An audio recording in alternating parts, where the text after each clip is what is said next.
Well, let me welcome you to the American College of Sports Medicine Distinguished Fellow Leader Series. And today we have Dr. Ulf Ekelund. He is a professor in sports medicine at the Norwegian School of Sports Sciences. Thank you for joining us today, Ulf. Thanks. It's my pleasure. Appreciate it. Let's begin with a little background first. What first inspired you to enter the exercise science sports medicine field? And I believe you have a unique where you didn't traditionally start as an 18-year-old going into this field.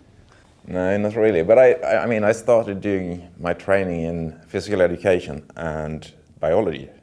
So I trained as a physical education teacher and a biology teacher. But when you're trained in physical education back in Sweden in the in the 80s, you are obviously influenced by the strong exercise science and exercise physiology from Sweden and the Nordic countries. I mean, you study quite a lot of exercise physiology. By the your textbook was the P.O. Ostrand textbook of work physiology, which is a legendary textbook, and we have some very strong exercise physiologists from the Nordic countries, including Bengt Saltin and P.O. Ostrand, and they really inspired me, and my interest in exercise physiology, exercise science sparked during that time. And from there, what made you go pursue your advanced degree, which I believe was at the very esteemed Karolinska Institute? Yeah, that's correct. So I was interested. I worked as a teacher for 6-7 years at a school for young athletes, and I taught about exercise science and all that stuff. But then I was encouraged to apply for a teaching position at my former university. And I did that, I got that position, realized quite soon, if I'm going to continue doing this and being at the university, you need a Ph.D. And during that time I also got very interested in the measurement and assessment side of physical activity and energy expenditure. So I did my Ph.D. on assessment of physical activity and energy expenditure, especially in children and adolescents. And from there, I had the opportunity to get involved in quite a lot of different studies and networking, which provided, so to say, a stepping stone in my career. Sure. So as a student, were there any mentors that you met that were exceptional in your development in the field? I mean, my PhD supervisor, Michael Sjöström, he provided me with the opportunity to be involved in different networks. I also remember when I was, even before I started my PhD, I visited my first scientific conference was in pediatric work physiology. It's a European conference. It was held in Denmark, and I had the opportunity to meet and network with quite many people. That also made me, or provided the opportunity to be involved in the European UFART study. And during my PhD, in the late 90s and around 2000, device measured physical activity was really new. Accelerometry was quite new. I did my PhD on heart rate monitoring and accelerometry. So I also had the opportunity to be involved in the development of the International Physical Activity Questionnaire, where I did the analysis of the accelerometer. That's the IPAC, right? That's the IPAC, correct, yeah. And I had the opportunity to meet with many great leaders in the field during that. I mean, Adrian Baumann was on that team, Mike Pratt, and many of us, Barbara Ainsworth. So this actually provided me with the opportunity to meet with those big names in the area and work Sure. with them. So I was very fortunate, actually. So as a professional, has there been anyone that you've worked with that have been instrumental in your career development? I think or after my PhD, I was encouraged to apply for a position in Cambridge at the Medical Research Epidemiology Unit in Cambridge. And it was supposed to be a postdoc for 1 year. It ended up as almost a 10-year position. I was there for almost 10 years, and it was actually during an ACSM meeting in think it was in Seattle. I had a poster from during my PhD. I had a poster on my heart rate monitoring data, and next to me there was another poster on heart rate monitoring, which was presented by Nick Wareham, who also was the one who recruited me to the MRC epidemiology unit in Cambridge, and he was really instrumental in both giving me the opportunity to set up my own research program in physical activity epidemiology at that unit, and all the stuff you learn when you are in an academic environment, as in Cambridge. So Nick Wareham and all the colleagues I had at the MRC epidemiology unit have been really instrumental in my career, I have to say. Sure. What led you to become a fellow of the American College of Sports Medicine, and do you happen to remember what year that was? I think it was in 2013. 2013. Yeah, and in that around that time, or before, I think 2010 or something like that. 2010, I was also involved in the development of the first Lancet series of physical activity, and again, there were many of those distinguished leaders, ACSM colleagues, who were also involved in that series. Aimin Lee, Steve Blair, and many others. And I think that group encouraged me to apply for the fellowship. I also had I was also fortunate to being honored by the New Investigator Award in, I think, 2007, when I was working in Cambridge. And that would have been at the banquet on Friday night where you got that award? Yes, that's true, yeah. How challenging has it been for you to navigate your career to where you are today?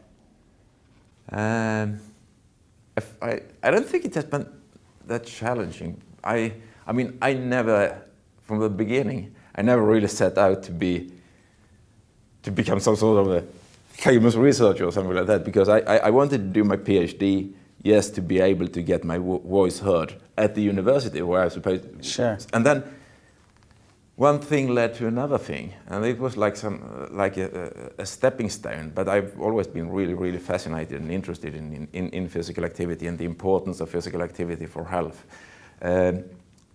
But I mean, the navigation I haven't really set up, which might sound a bit strange, but I haven't really set up, at least not in the beginning, clear goals. So I'm going to do this and this and this. Sure.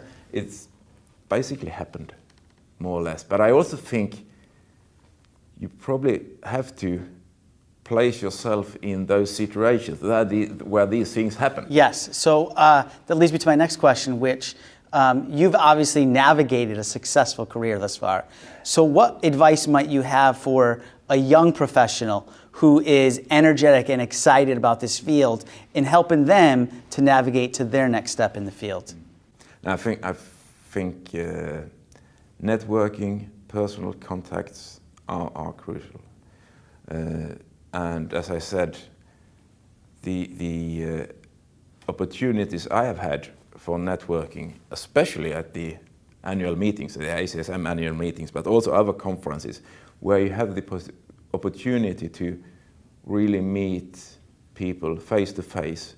You can see those ones, you have read their papers, you have heard about them, but you can also potentially interact. And all those I have met and have had the opportunity to interact with, they have been very, very helpful and very kind, and always have had good advice. So I think as a young researcher, young student, you should do not hesitate to contact those people you really want to chat with. They are always very kind and friendly. Sure. And just to add another layer to that question, Dr. Ekelund is going to be receiving the prestigious Citation Award this Friday night.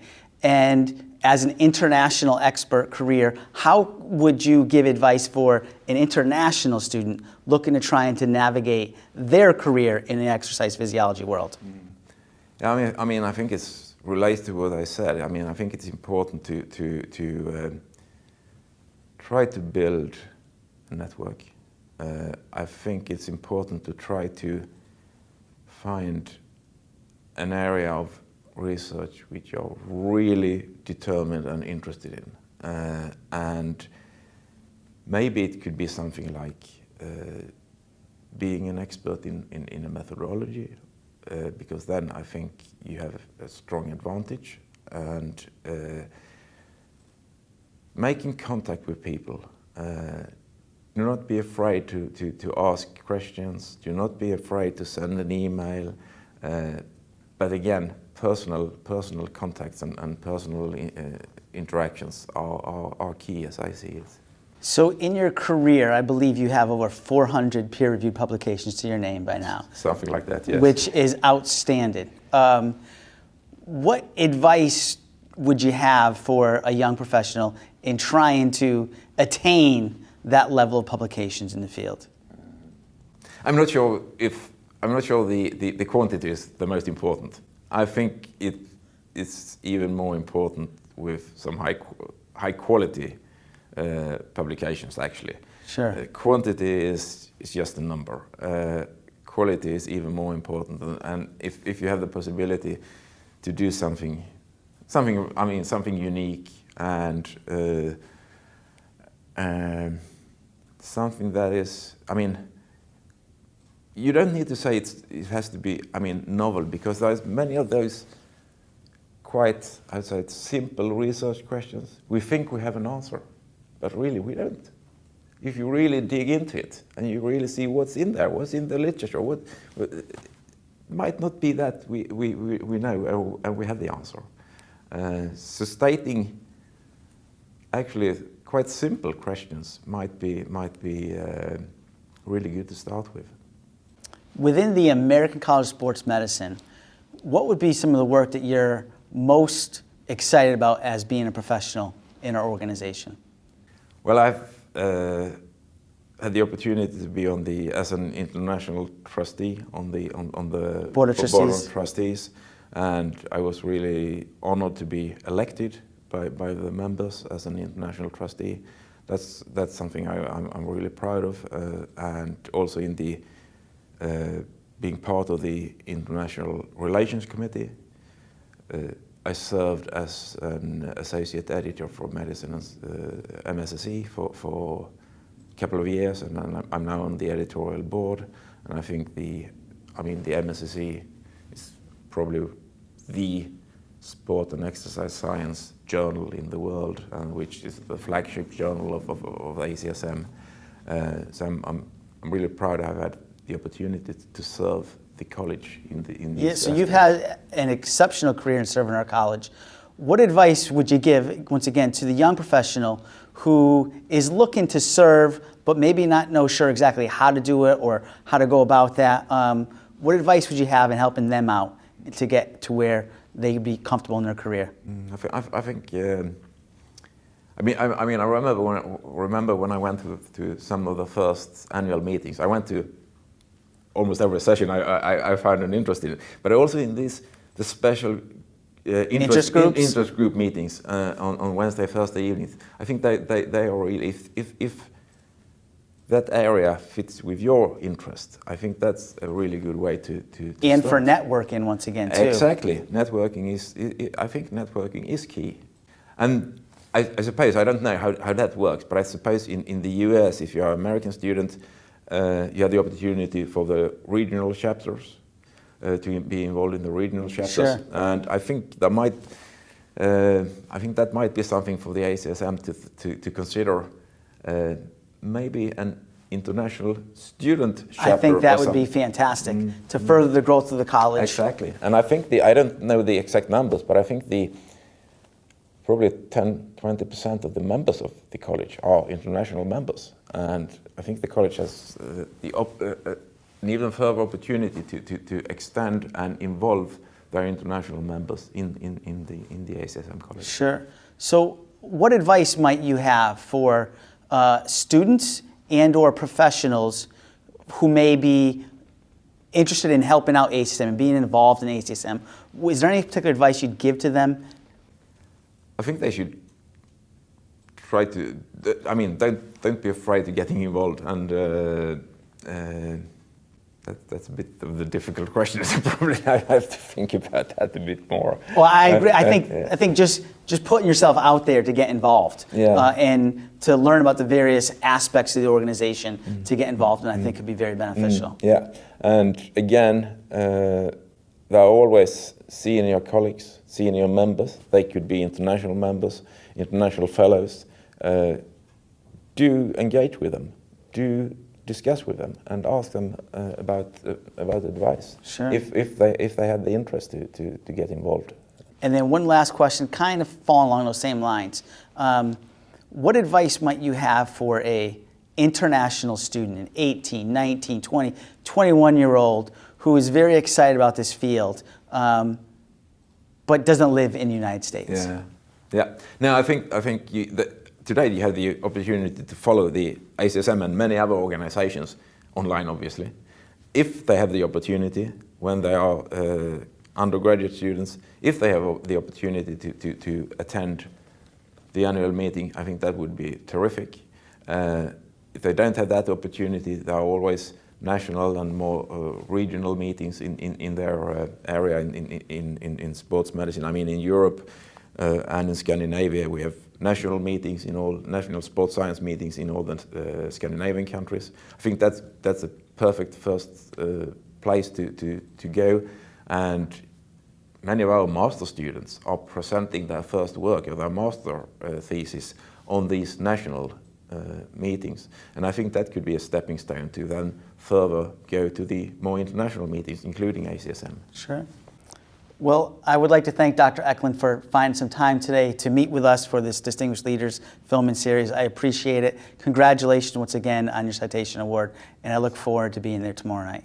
Thanks. Really my pleasure. Thank you very much. Appreciate it. I'm honored. Thanks. Thank you.